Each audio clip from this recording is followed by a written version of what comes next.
WatchCharts is the world's leading secondary watch market research platform. Dive into the data yourself at watchcharts.com. The Rolex Cosmograph Daytona. Where to begin?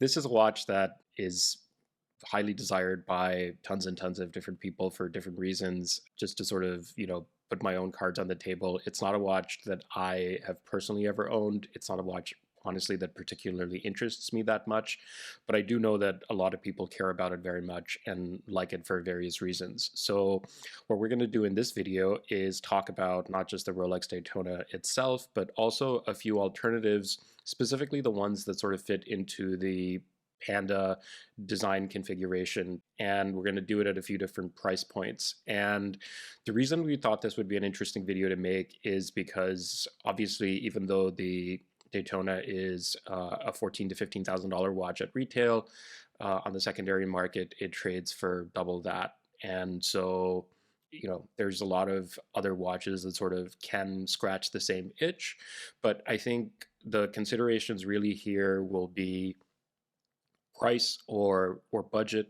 And then because this is something that's sort of more driven by wanting to be on trend or engage in or understand really what the hype is about around this watch, it's not something that I imagine people who are interested in buying it want to hold on to forever, regardless of whether they buy the Daytona or they buy an alternative. And so for that reason, I think it's interesting to talk about secondary market values, because this is not necessarily a watch that you're going to want to go buy and then, sort of keep for the rest of your life. So you're not necessarily somebody who's looking to get the AD experience with the box and papers and the registration and the warranty card, have your own name filled out on it, and, sort of all of that sort of stuff. There are watches where that is certainly, sort of the experience that you're looking for. But with the Daytona, I think, it's likelier than not that that's not really what folks are after. So, we want to talk about secondary market valuations for some of the alternatives, because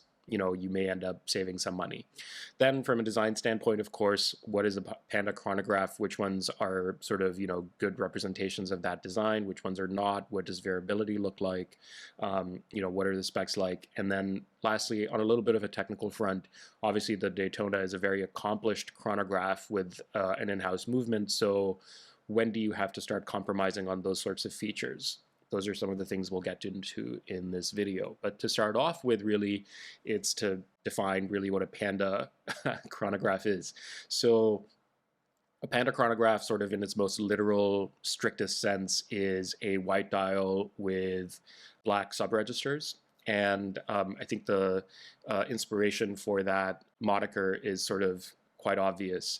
And it's interesting to sort of contextualize Panda dial chronographs within sort of a discussion that's starting off with the white dial previous generation now Daytona, the 116500, because the 116500 itself technically is not, strictly speaking, a Panda dial configuration. Maybe it's Panda Light, because the subregisters are not, sort of solid black. They have black outlines. But these are the sort of details that we live for, that we love to argue about when we're into watches. So just straight off the bat, it's a little bit of a controversial sort of starting off point. But the reference 116500 is a 40 millimeter case diameter, 12 millimeters thick. It does not have a date. It's an automatic watch with a 72-hour power reserve and an in-house 4130 chronograph movement. The retail price on this was $14,800. The current market price is $32,700, which has come down significantly over the last year. But the reason I'm referring to it in the past tense is, of course, because as of Watches and Wonders, which is currently still going on as of the recording of this video, this watch has been discontinued and has been superseded by the reference 126500. We'll briefly touch on that right at the end, but this is still the watch that, people sort of in the popular imagination is the Rolex Daytona. And even the 126500 isn't really sort of that much of a cosmetic difference. So it's a nice watch. Its market price, though, is quite inflated above its retail price. And so I think that's one of the sort of reasons why people who really perhaps would want this watch may want to get it at retail. wait as long as they have to get that experience. Certainly now, of course, for the 126500, because this one is no longer available. But if you want it on the open market, there's a hefty premium that you have to pay. Let's look at some sort of alternatives then.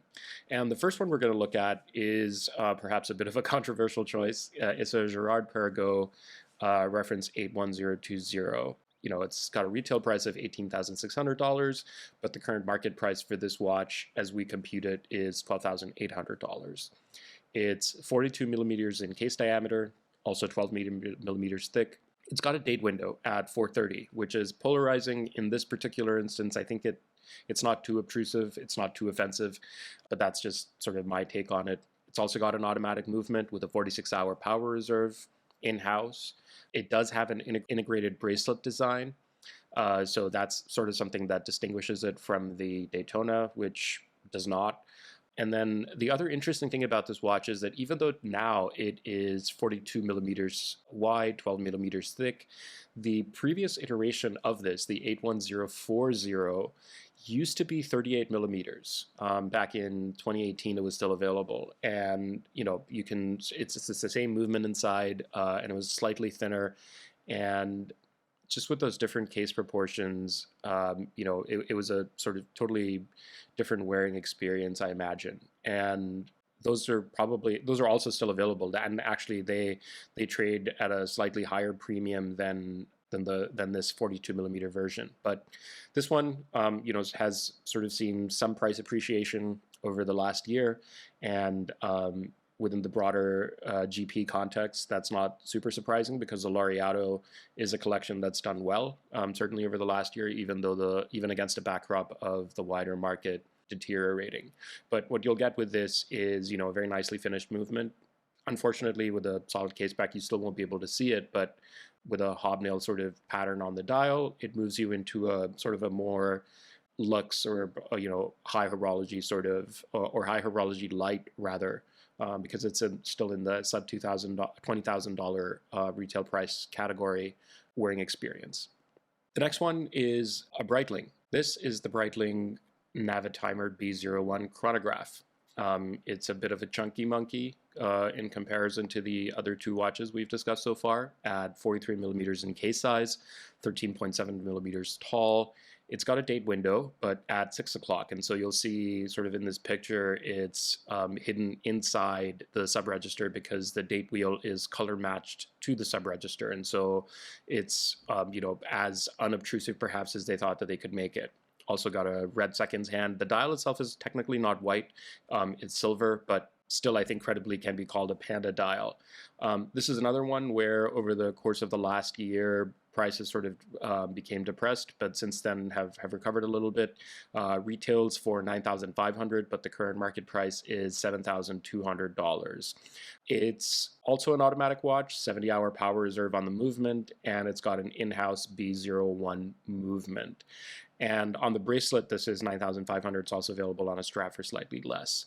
But I think what makes this interesting is that, coming from Breitling and specifically being within the Navitimer model family, it's got all of those sorts of design cues, and there's a sort of integrity to the design, and it really stays true to the heritage of this watch as a sort of navigation tool watch, which is historically what it was. In the same way that, the Daytona can claim to have racing heritage, this one equally sort of, can claim that sort of a history behind it. At 43 millimeters, I think this is not something that I would necessarily consider, but then again, I do have a soft spot for the Navitimer, so maybe if I saw it in person, I would feel differently.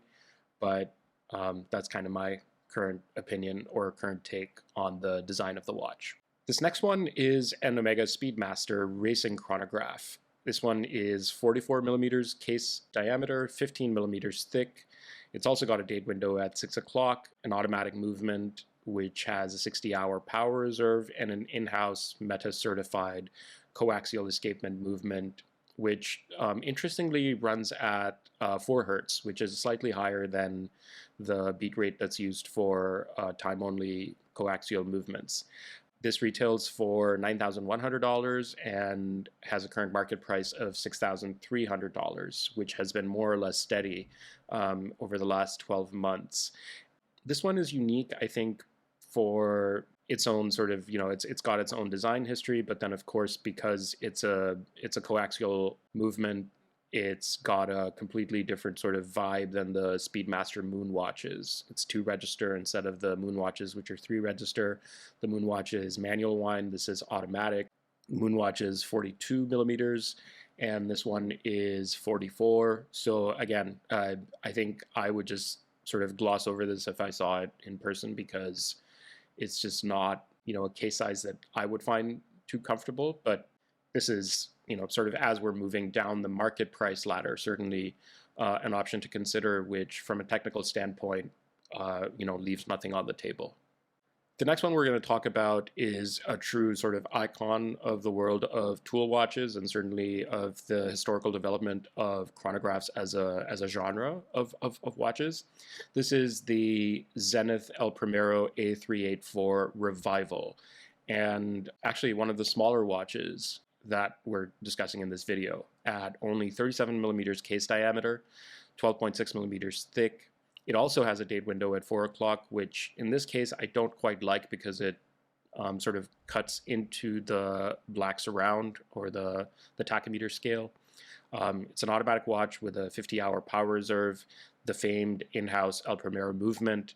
And another distinguishing feature about this watch is not just the funky case style, but also the bracelet, which is a ladder design.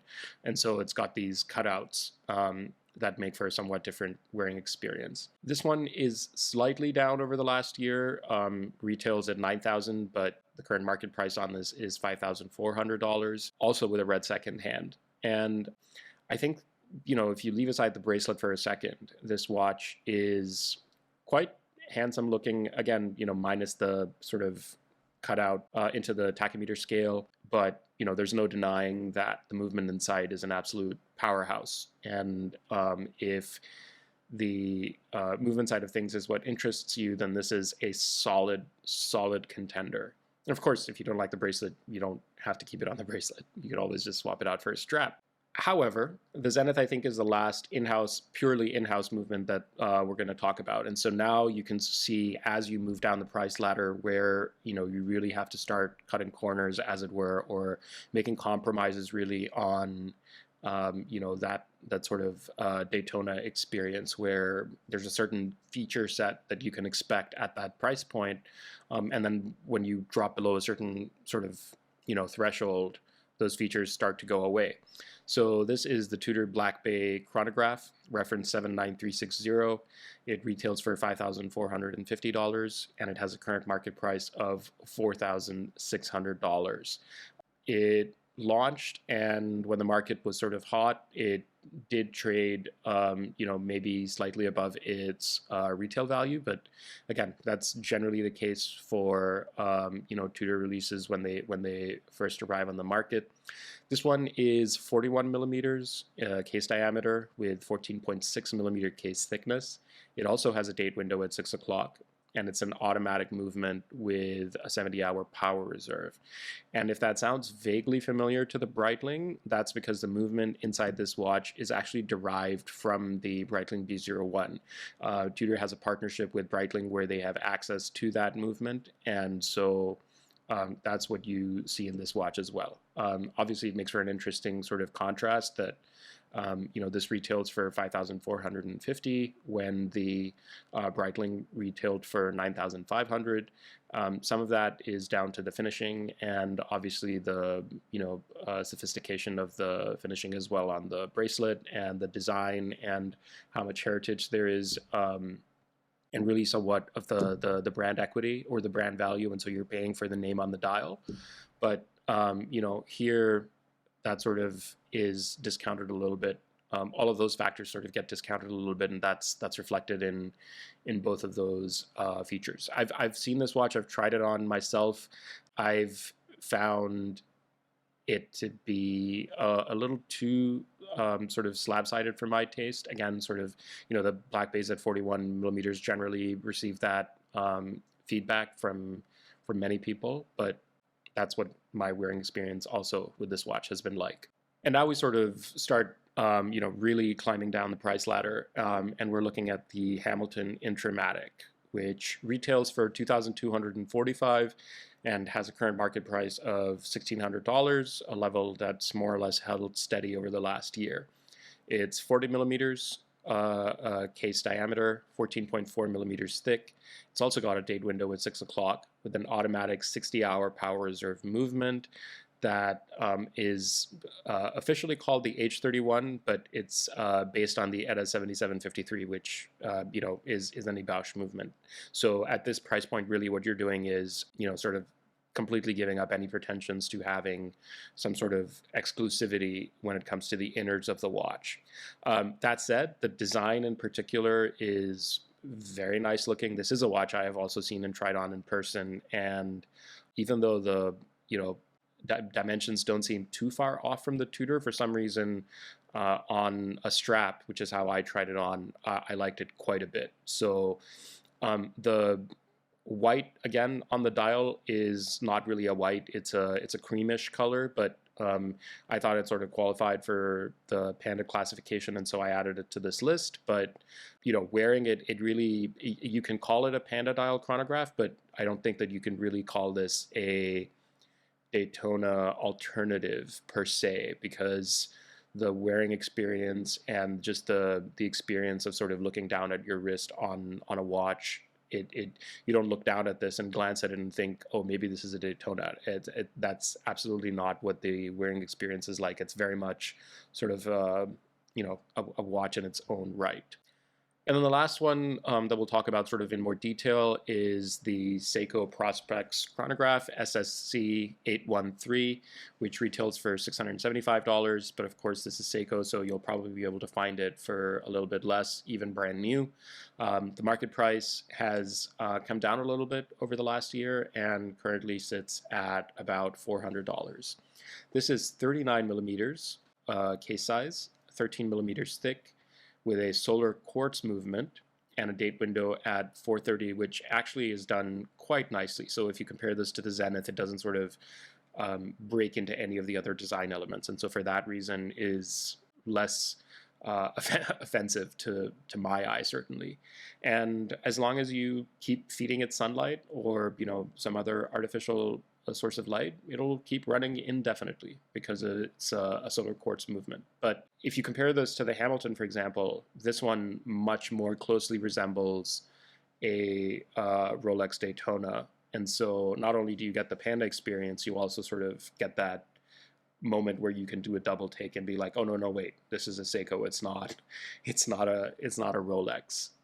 To cap off with some honorable mentions, these are watches that are either discontinued or have sort of restricted availability, or sit at completely different sort of price points that I wanted to sort of just cycle through right at the end.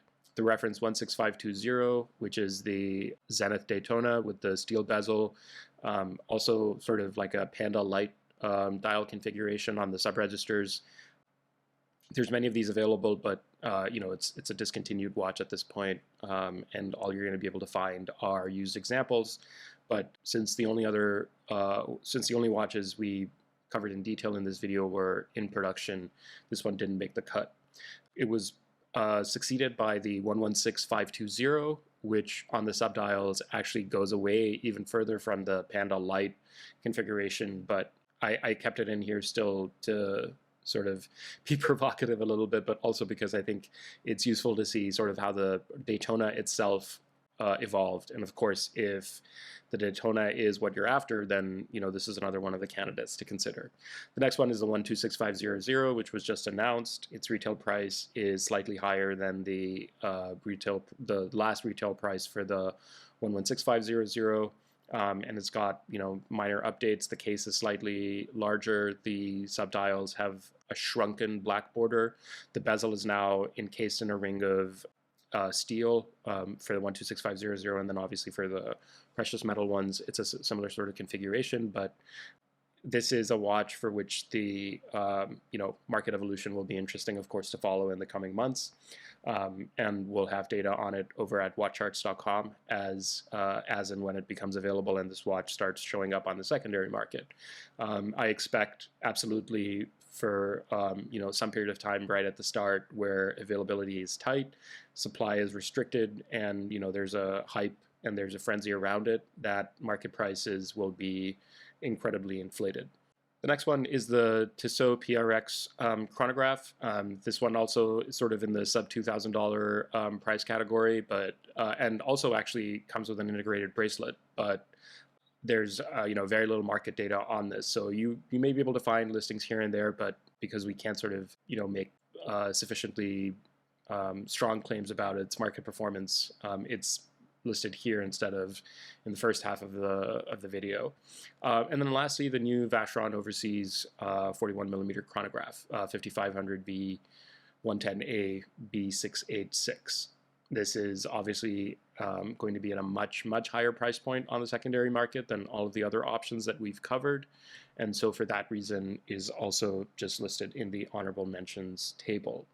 So we'll conclude sort of with just a summary view of these watches again. You can kind of see how the retail prices sort of follow the same trend as the market prices in a descending order. But if these are watches, if the Panda dial style of chronograph is interesting to you, then some of the considerations that I would point out for you to keep in mind are, of course, the amount of money that you want to spend, and whether or not you're going to keep this watch forever.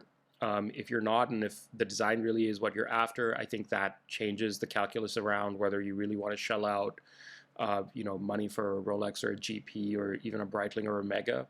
If the brand name is really what you're after, or if it's just that particular look or implementation that Rolex has with the Panda light dial configuration, then of course that's the option. But then the market price for it is considerably higher than every other option on this table.